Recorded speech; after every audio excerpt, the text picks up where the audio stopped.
Madam வணக்கம் madam. வணக்கம் sir. Madam இன்னைக்கு எதை பத்தி பார்க்கலாம் அப்படின்னா, இப்போ ரீசெண்டா நாகர்கோயில்ல ஒரு பையன் அடித்து கொலை செய்யப்பட்டான், சபரிவர்மன். அதோட ஈரமே இன்னும் காயல. அதோட ரத்த இதுவே ஈரமே பாத்தீங்கன்னா இன்னைக்கு வரைக்கும் காயல. ஆனா அதுக்குள்ள தூத்துக்குடியில அருணாச்சலம் அப்படிங்கிற ஒரு பையன் அடித்து கொலை செய்யப்பட்டிருக்கான்னு சொல்லி அவங்க உறவினர்கள் எல்லாமே போராட்டம் நடத்திக்கிட்டு இருக்காங்க. அதுவும் திமுகவை சேர்ந்த முன்னாள் அமைச்சர் கீதா ஜீவன் அவர்கள் தலைமையில போராட்டம் நடந்துகிட்டு இருக்கு. இதை பற்றிய உங்களுடைய தகவல் என்ன மேடம்? ஃபர்ஸ்ட் ஆஃப் ஆல் அனைவருக்கும் வணக்கம். எல்லாரும் நமக்கு நல்ல ஒரு ஆதரவு கொடுக்குறீங்க, ரொம்ப நன்றி. ஸோ இப்போ நம்ம விஷயத்துக்கு போகலாம்.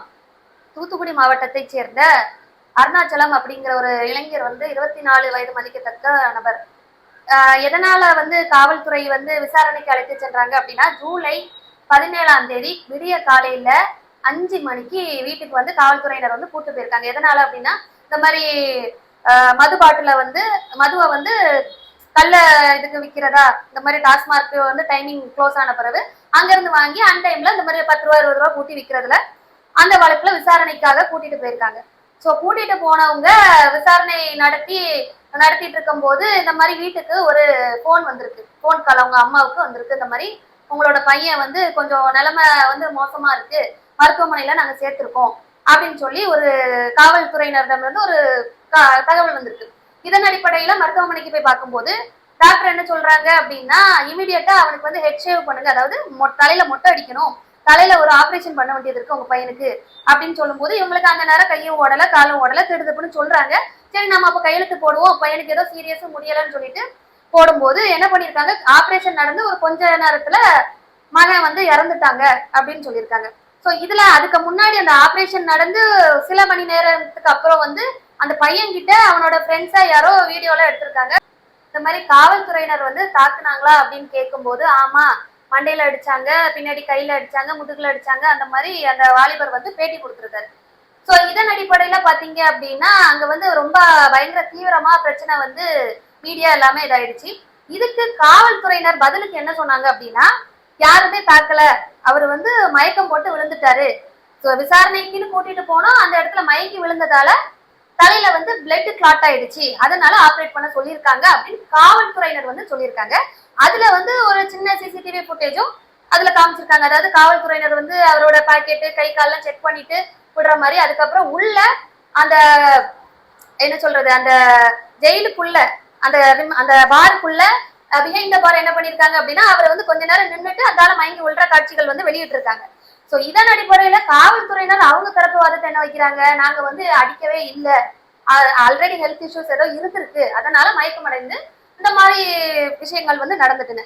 ஆனா அந்த பையன் வீட்டுல விசாரிக்கும் போது அவங்க சொல்றாங்க, அவங்க உறவினரும் சரி அவங்க பெற்றோர்களும் சரி, இது வரைக்கும் என் பையனுக்கு எந்த ஒரு பிரச்சனையுமே கிடையாது, இந்த ஃபிட்ஸ் அது இதுன்னு இது வரைக்கும் எதுவுமே கிடையாது, அந்த மாதிரி ஒரு இது சொல்றாங்க. ஆனா அந்த பையனோட வீடியோல என்ன தெரியுது அப்படின்னா, இந்த மாதிரி அவங்க அடிச்சதுனால ஃபிட்ஸ் அந்த மாதிரி அந்த பையன் தகவல் கொடுத்த மாதிரி நமக்கு வீடியோ காட்சிகள் தெரியப்படுத்துறாங்க.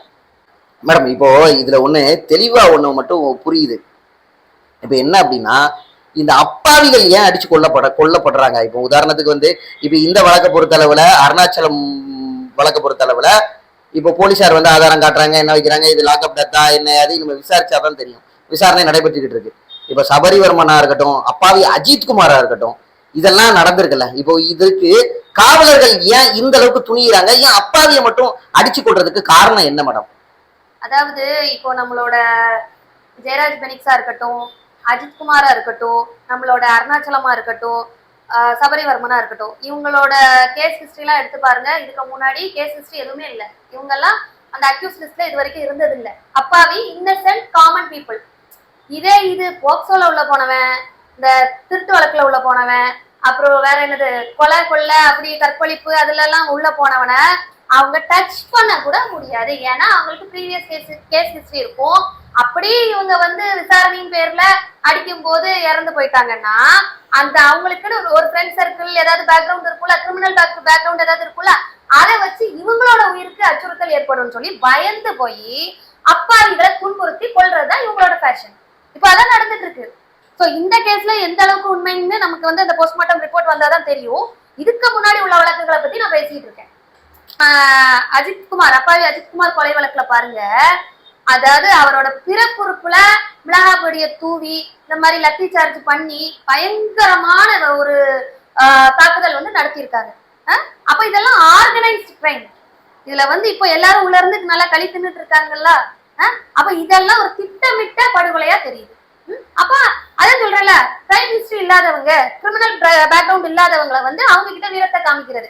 இவன் என்ன செஞ்சிருவான், உன்னை 4 தட்டு தட்டுவோம், என்னன்னு பாத்துடலாம், நம்ம வீரத்தை இதுல காமிப்போம்னு சொல்லி அப்பாவி இன்னசென்ட் பீப்புளை அடிச்சு கொள்றாங்க. இந்த மாதிரி இதுக்கு முன்னாடி எதுவும் கேஸ் ஹிஸ்டரி இருக்கா?